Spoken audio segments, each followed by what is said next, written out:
विद्यार्थी मित्र, इयत्ता 6वीतील 5व्या प्रकरणाला आपण सुरुवात करणार आहोत आणि या 5व्या प्रकरणाचं नाव आहे डेसिमल फ्रॅक्शन्स म्हणजे दशांश अपूर्णांक। आणि याचा पुढचा भाग म्हणजे यातून भाग आपण बघणार आहोत place value of decimal fractions म्हणजे दशांश अपूर्णांकांची स्थानिक किंमत। पण या अगोदर आपण बघूया दशांश अपूर्णांक म्हणजे काय। त्यासाठी काही अपूर्णांक मी या बाजूला लिहिलेले आहेत, त्यातील दशांश अपूर्णांक कोणते ते आपण ओळखूया। पहिल्यांदा आहे 3/5 3/5, 8/10 8/10, 4/12 17/100 17/100, 235/1000 आणि 21/70 म्हणजे 21/70 अशा प्रकारचे काही अपूर्णांक या ठिकाणी दिलेले आहेत। पण या अपूर्णांकाच्या जर न्यूमरेटर आणि डिनॉमिनेटर अंश आणि छेद यांचा जर आपण नीट विचार केला तर सध्या फक्त आपण छेदांचा विचार करूया, डिनॉमिनेटर्स। ज्या ठिकाणी छेद 10 दिसतोय म्हणजे 8/10 या ठिकाणी ह्याचा छेद 10 आहे म्हणून हा आहे दशांश अपूर्णांक डेसिमल फ्रॅक्शन। 4/12 हा दशांश अपूर्णांक नाही, हा कॉमन फ्रॅक्शन आहे। त्यानंतर 17/100 म्हणजे 17/100 हा देखील दशांश अपूर्णांक आहे कारण त्याचा छेद 100 आहे।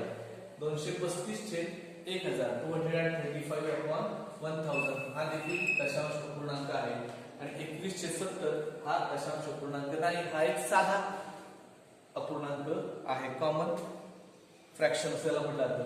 आता या ठिकाणी जे गोल केलेले दिसतात हे दशांश अपूर्णांक आहे। हे कशावरून ओळखायचं तर त्यांचा छेद बघूया आपण। याचा छेद आहे 100 10 17/100 याचा छेद आहे 100 आणि या अपूर्णांकाचा छेद आहे 1000। म्हणजे ज्या अपूर्णांकाचे छेद 10 100 1000 अशा प्रकारे 10च्या गुणाकाराच्या पटीत ज्यावेळेला असतील त्यावेळी त्याला दशांश अपूर्णांक असे म्हणतात। या ठिकाणी छेद 5 आहे म्हणजे हा दशांश अपूर्णांक नाही। या ठिकाणी छेद 12 आहे, या ठिकाणी छेद 70 आहे म्हणजे हे दशांश अपूर्णांक होणार नाही। ज्या अपूर्णांकाचा छेद 10 100 1000 किंवा यासारख्या 10च्या गुणाकाराच्या पटीत असतो त्याला दशांश अपूर्णांक असे म्हणतात।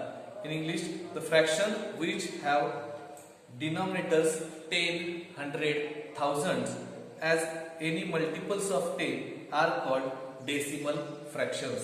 म्हणजे अशा प्रकारे त्याचा छेद फक्त बघायचा, छेद 10 100 किंवा 1000 किंवा 10च्या 10ने गुणाकाराच्या पटीत ज्यावेळेला असतो त्यावेळेला त्याला डेसिमल फ्रॅक्शन्स असं म्हटलं जातं, दशांश अपूर्णांक असं म्हटलं जातं। म्हणजे ही संख्या येताना त्याच्यामध्ये दशांश चिन्हाचा वापर ज्या ठिकाणी असतो त्याला दशांश अपूर्णांक असं आपण म्हणतोय।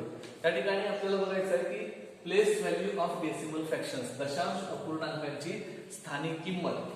या ठिकाणी संख्या दिली 432.305 432 दशांश चिन्ह 305 किंवा 305 असं त्याला म्हटलं जातं। आता या सगळ्या अंकांची स्थानिक किंमत प्लेस व्हॅल्यू आपल्याला शोधून काढायची आहे। आपण या अगोदर साध्या संख्यांची प्लेस व्हॅल्यू शोधून काढलेली आहे, पण या संख्यांची प्लेस व्हॅल्यू शोधताना आपण काय करायला लागेल तर दशांश चिन्ह जिथे आहे त्याच्या अगोदरचा जो अंक आहे तो असणार आहे एकच स्थानी, means here is 2 at the unit place there is 2. After that on the left side 3 is on the tens place. दशांश किंवा दशक स्थानी असणारे अंक आहे 3, त्याच्या डावीकडचा जो अंक आहे तो आहे 4, so 4 is on hundreds place. दशांश चिन्हाच्या अलीकडचे जे अंक आहेत ते आपण आधी लिहून घेतले, एकक दशक आणि शतक। आणि त्यानंतर दशांश चिन्हाच्या पुढचे अंक लिहायचे।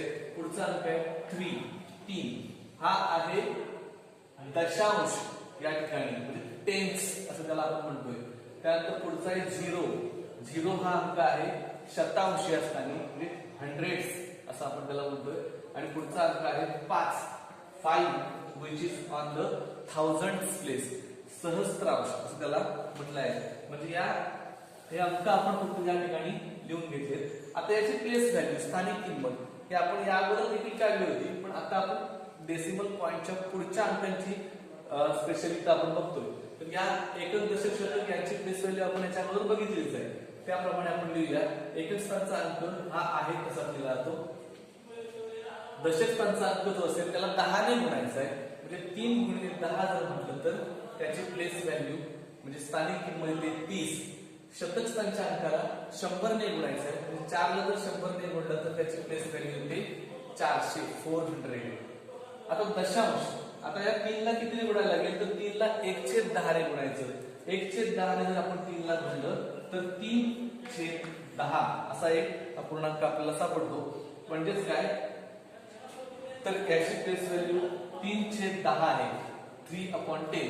पण हे लिहिताना 0.3 0.03 असं देखील आपण लिहू शकतो. शतांश स्थानी 0 आहे, याला 1/100 ने जरी गुणलं, शून्याला कोणत्याही संख्येने गुणलं तरी गुणाकार 0 येतो. त्यामुळे याची प्लेस व्हॅल्यू 0 येईल. आणि 5 ला मात्र कशाने गुणायला लागेल 1/1000.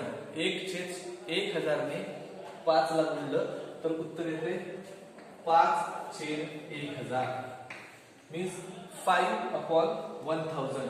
मग याची दशांश चिन्हाचा वापर करून कसं लिहूया आपण तर 0.005.